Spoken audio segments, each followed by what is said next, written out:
Depuis mai 2018, toute organisation publique ou privée, quelle que soit sa taille, entreprise, administration, collectivité, association, etc., et qui manipule ou fait manipuler pour son compte des données personnelles, dès lors qu'elle est située sur le territoire de l'Union européenne ou qu'elle cible directement des résidents européens, doit respecter la réglementation européenne sur les données personnelles.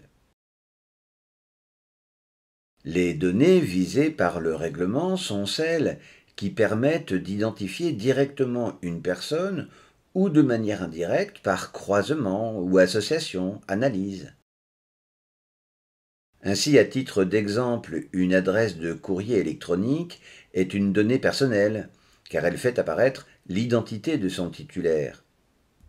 À l'inverse d'une adresse dite institutionnelle, qui renvoie à une fonction ou un service de l'organisation, et qui n'est pas visée par le RGPD. Attention, certaines données sensibles font l'objet d'une protection renforcée. Ce sont celles qui permettent une potentielle discrimination des personnes, et leur traitement est en principe interdit, sauf s'il est absolument nécessaire. Dès lors, toute opération portant sur une donnée personnelle, quel qu'en soit le procédé, par principe nécessite l'accord express de la personne concernée. Le consentement doit être libre et éclairé. Les personnes concernées doivent avoir préalablement à tout traitement de leurs données, avoir reçu une information suffisante et claire sur les droits que leur confère le RGPD. Et l'organisation doit s'aménager la preuve de chaque consentement, en tenant par exemple un registre des consentements, ou être en mesure de justifier d'une exception que nous verrons tout à l'heure. Ce consentement express se traduit par un acte positif, un choix exprimé clairement, notamment par le fait de valider une option au départ inactive, mais également par l'envoi d'un mail, d'une vérification en 2 étapes ou une signature électronique. Mais en aucun cas par abstention ou par acceptation des conditions générales de vente ou des conditions générales d'utilisation, voire d'options précochées. Néanmoins, cet accord express n'est pas exigé dans certains cas,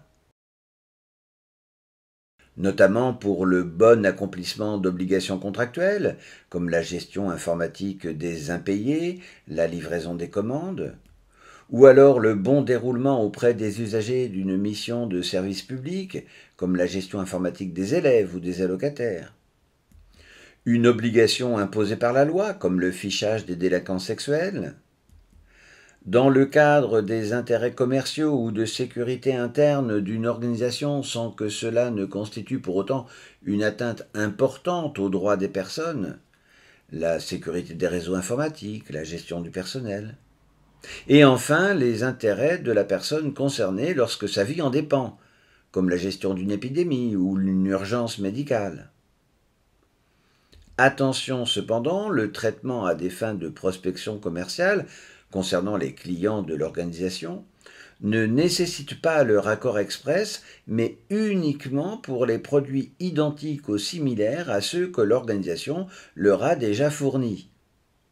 Néanmoins, les droits doivent être respectés, et notamment celui de ne plus recevoir de prospection à l'avenir. Le RGPD met à la charge de ces organisations un certain nombre d'obligations. Celle de permettre aux personnes concernées d'exercer leurs droits en indiquant l'identité complète de l'organisation en charge de la collecte ou de l'utilisation des données, voire par la mise à disposition d'un formulaire de contact. En indiquant également les services internes en charge du traitement des données collectées et des partenaires qui pourraient également en bénéficier, ce qui nécessite d'ailleurs l'accord express de la personne concernée à cette transmission. De n'utiliser les données que pour l'objectif bien précis annoncé dès la collecte.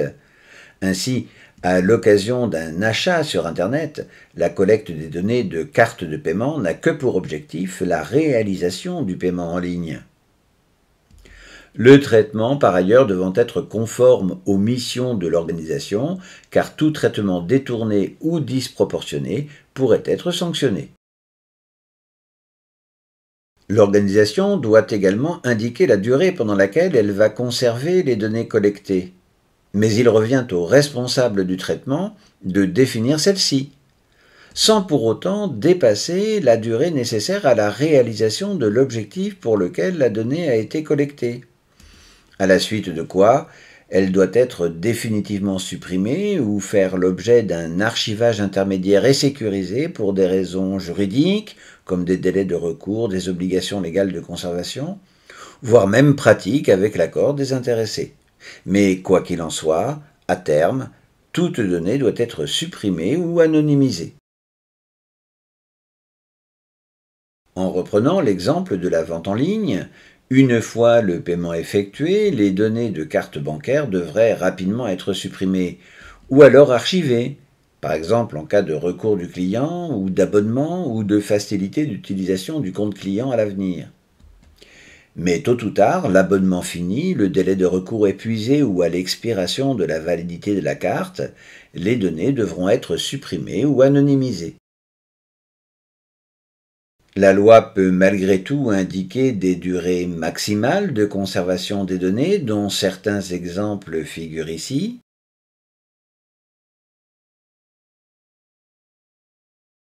La Commission nationale de l'informatique et des libertés, en charge notamment du respect de la réglementation sur les données personnelles, peut donner également des recommandations sur des durées maximum. Il revient également aux organisations d'informer les personnes concernées sur les droits que leur a conférés le RGPD. Certains préexistaient dans la loi française, comme le droit de s'opposer au traitement de ces données, qui est de droit lorsque l'objectif est commercial, mais qui doit être justifié dans les autres cas.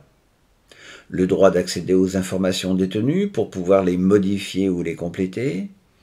D'autres sont nouveaux ou confirment la jurisprudence antérieure, comme le droit de pouvoir exiger la suppression de tout ou partie des données, de les transférer vers d'autres organismes, le refus du profilage ou de suspendre le traitement des données le temps d'exercer des recours contre les organismes qui ne respecteraient pas le RGPD.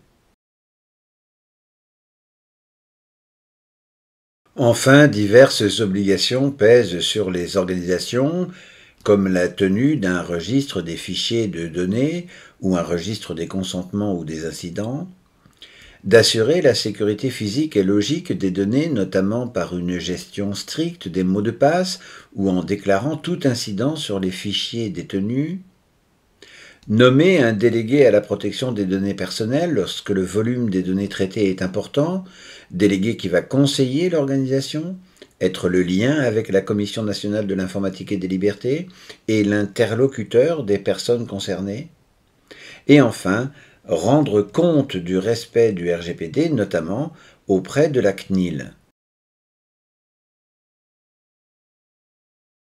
Le non-respect du RGPD peut entraîner le prononcé de sanctions pénales ou de sanctions administratives à l'initiative de la CNIL, qui a le choix entre 20 millions d'euros ou 4% du chiffre d'affaires mondial, la peine la plus forte devant être retenue au cas par cas.